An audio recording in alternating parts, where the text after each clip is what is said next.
Hello and welcome to Monday. It's a rainy day today, and well, yesterday I mentioned that I wanted to talk about an album, and this one's kind of special because it doesn't really exist anywhere, and that would be Topanga's Oceans. Now, one of my favorite bands, and why I'm sitting right here instead of across the room, is because I own a lot of pop records. I think this is all of them that I own, other than like the couple of CDs which are right over here, slightly off camera. But I own their self-titled album. Only two copies of this, it looks like. And actually, I think this one might be very special too, because this might be the original release. No, it's not. Okay. So yeah, this is their first studio album, second studio album, third studio album, an EP, and fourth studio album. And I actually got a signed copy of this like the other day, which is right here on the edge. But the thing is, they before they became known as Pup back in 2012, they were known as Topanga, which is a character from the show Boy Meets World, and according to the band, it was their middle school crush. So, during that time, back in like 2010, 2011, 2012 era,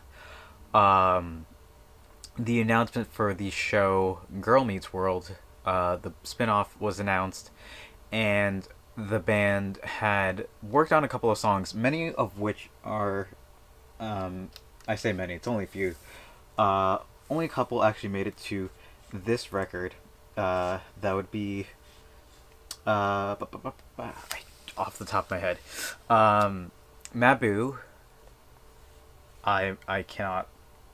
Maboo. Back Against the Wall.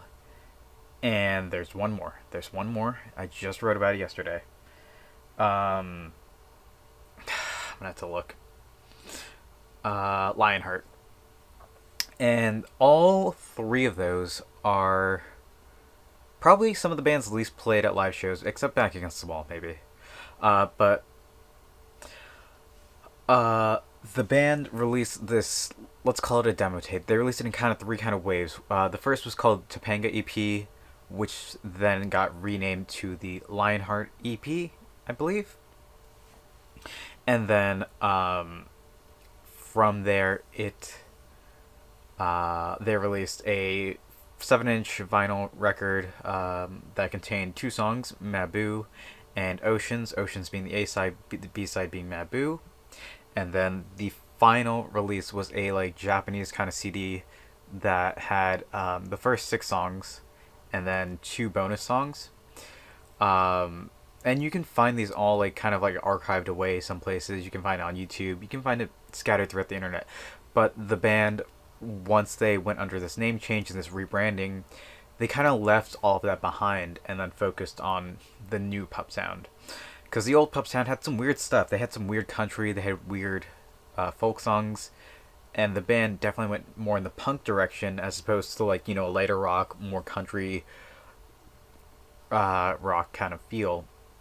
So they shifted to the punk band that we know from, you know, this weird indie country rock mix punk kind of thing.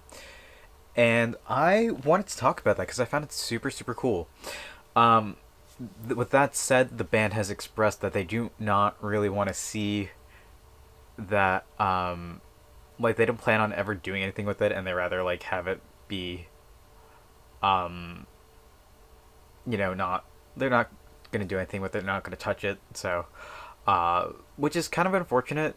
I am a firm believer of literally a physical media archiving everything, having everything, even embracing like the beauty of the ephemeral nature of things. I don't like that. I feel like while some things are best left in the moment, others I prefer just, hey, this is being done, let's preserve this, let's archive this, let's have it available for everyone, for future generations to experience. And when it comes to media, of course I'm about that. If it's like living in the moment about certain things, sure, you can embrace the ephemeral nature of it, but like being able to listen to music, play a game, read a book, so much of that has been lost. Like, oh, so much of it has been lost and will not be recovered. Old shows that people grew up with and are very fond of and want to share are not available. And this is one of those things where it's just like it's not available anywhere officially at the moment. It used to be available on Bandcamp. There were CDs, there were some records and everything, but it's extremely hard to find that now. And there are archives everywhere, and I grabbed a couple while I was writing this review.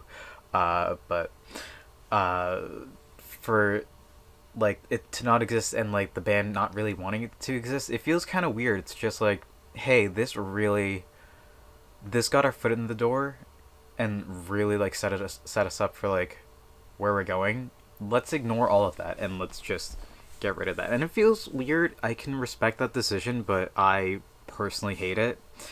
And when I first found this demo tape and like heard the first track on it, the title track Oceans, I was blown away. It's by far one of the strongest songs on this EP collection, this this quote unquote demo tape, and it's just amazing. It's like it's very early pup. It feels like it does belong on the self-titled record right here, but it's really good and I love it. And it's a lot of these songs are very just like nothing songs, where it's just like very catchy, very like kind of in your face, very unique. It's just something that they put together. It feels like very cobbled together, very like garage rock. I believe on their Bandcamp page it said like country folk with pop hooks and like some kind of punk vibes, and you can definitely get that. It's just like it's very unrefined.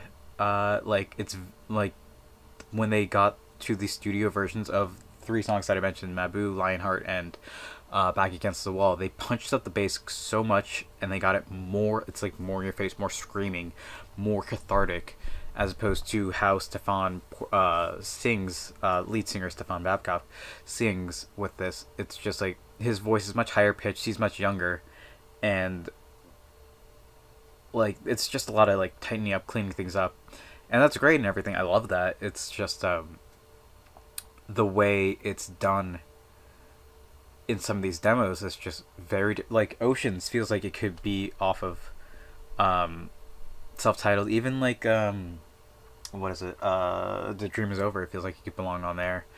It's a weird one. It's a very fun. It's a lot of these songs are about love and heartbreak.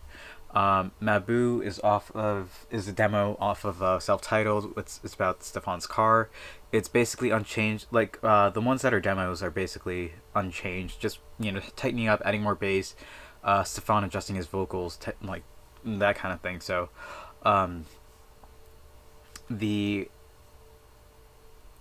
that's true for Mabu. That's true for Lionheart. Lionheart actually adds some more vocals during the vocalizing part, like halfway through the song, and it needed it. Like you find things to like in both versions. Same thing with Back Against the Wall. It's just like, you know, tighten up that sound, tighten up the bass, like that, making it more punchy. But for the other songs like Fogo Island, and there's a fly like right in front of my face somewhere. Fogo Island is about you know, Fogo. It's a love song. What did I write here?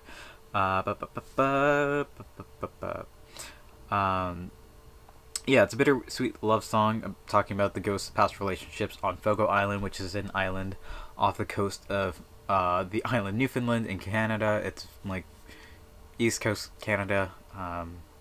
And it's one of the more emotional tracks on the song. It's very reminiscent of Pine Point off of The Dream Is Over. We also have Whiskey and Water, which is like one of the folk country songs. Like the last 3 songs are kind of the least memorable, but they're like nice. What's the word? they're unique. They're okay. They're not too memorable. Like they're more country. They're more folky. The Shield is like the final track. It's acoustic. It's just super wild to hear. Like, oh, this band made like some really intense hardcore punk, verging on metal songs. And it's just like, okay, here's a feel good country song with like a banjo and an acoustic guitar and like all these like weird acoustic instruments and like it's super weird, niche, and it's just fun. And I could not like remember anything about it, but other than that, like it's not as memorable as the other as the first 5 tracks on this collection. Same goes for Sick and Cold. It's another folksy kind of song, and Whiskey and Water is the same. They're all kind of like bittersweet love songs. Many of these are, but that's kind of what the band does nowadays. Like if I pull out this signed copy of The Unraveling, if I can get it out, there we go.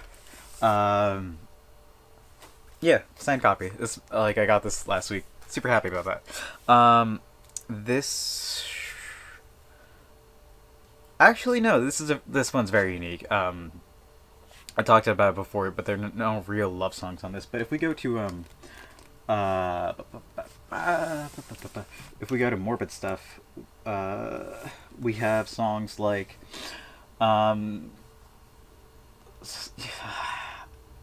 Closure, Sibling Rivalry, Free at Last, See at Your Funeral.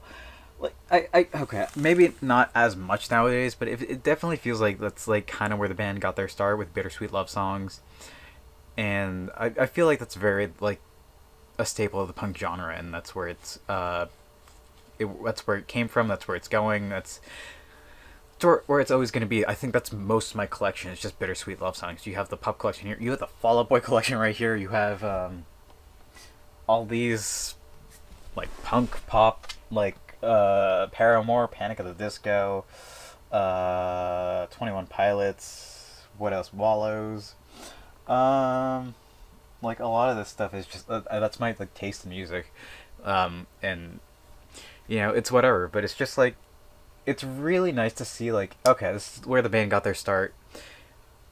They don't really resonate with those songs anymore. They don't really have that vibe that they go with because again, like half of them are like country, acoustic, country, folksy, weird kind of songs. And the ones that did make it off the record, they were like Mabu. I think got played for like the second or third time at a live show recently, which is wild to hear. But it's a lot of fun. It's a very iconic music video. All the band's music videos are insane and great. Back Against the Wall, they did play that on their tour back in like 2019. So it still sticks around. And Lionheart is probably one of the least favorite songs of Stefan's because it's just a nothing song that really has no meaning. I really liked it off that song, off the self-titled. It might be one of my favorite off this album. This album is just like super raw. Reservoir is great. Like Guilt Trip is great. Lionheart is amazing. Dark Days is probably the best one actually. This is just a solid debut record. But the thing is, of all of them that did make it off, so that's 3. There's 4 of them that are like folksy country. The one song that I wish really had like a second chance at life at any point would be Oceans, and like that would be amazing to hear. But again, the band isn't a fan of the early work, and who am I to judge them? I like appreciating the old, like what happened and where like how it got there, and just everything about it is just so good about this one song. But like if they don't want to touch it, so be it. I can appreciate it for what it is, and it'll always be available online somewhere. It's archived forever on the internet. So regardless, give it a listen if you can. Link to the full write-up down below. There is a link to the archive.org mirror of all the songs. They're not the highest quality, but if you look hard enough, you can find like 320 kilobit CD rips of the songs, which I did end up finding when I was writing this. So that's all I really have to say this about this. But yeah, it's been a fun one, and it is one of my favorite kind of demo selections of a band. I've never really gotten into like there are some super cool demos. I believe I talked about the demos for Panic at the Disco's. What do you call it? Vices and Virtues, and on the deluxe edition, like Oh Glory, that demo, like some of the demos there are amazing. Turn off the light, like that's just the deluxe edition though. Like there are some demos that like are really refined and like I feel better after they get fully released and remastered. It's just that hearing them in their first initial raw form alongside some other songs that you will never hear again anywhere else is just amazing, and like I love that. I could definitely look up some demos of some like old bands that I liked, some in my massive, quote unquote, massive collection. But you know, for this band that has quickly become one of my favorites, after only getting into them like last year, I only got into the band with the release of The Unraveling, and like look at this now. It's a problem. Like I said, I got Morbid stuff when it released. I picked up the record at my local record shop, and I played it a few times, and I just never really paid attention to it. But when they released The Unraveling last year, I was like, I got super into the band, and I'm like, okay, this is where we're going. We're having fun. Did I get this last year? I think I saw the copyright date was different for some reason on this. If I could, I need more space for these, and this is just gonna be me rambling on for the next minute about nothing. Okay, so the record is copyright 2021, but it released April 1st, 2022. So yeah, it's only been like a year and a half at this point, and you know, it's wild that I've gotten this deep into the band. This video has gone on long enough. We're at like 17 minutes now, so that's what I'm gonna call it for today. Thank you all for watching. I hope to see you tomorrow. And until then,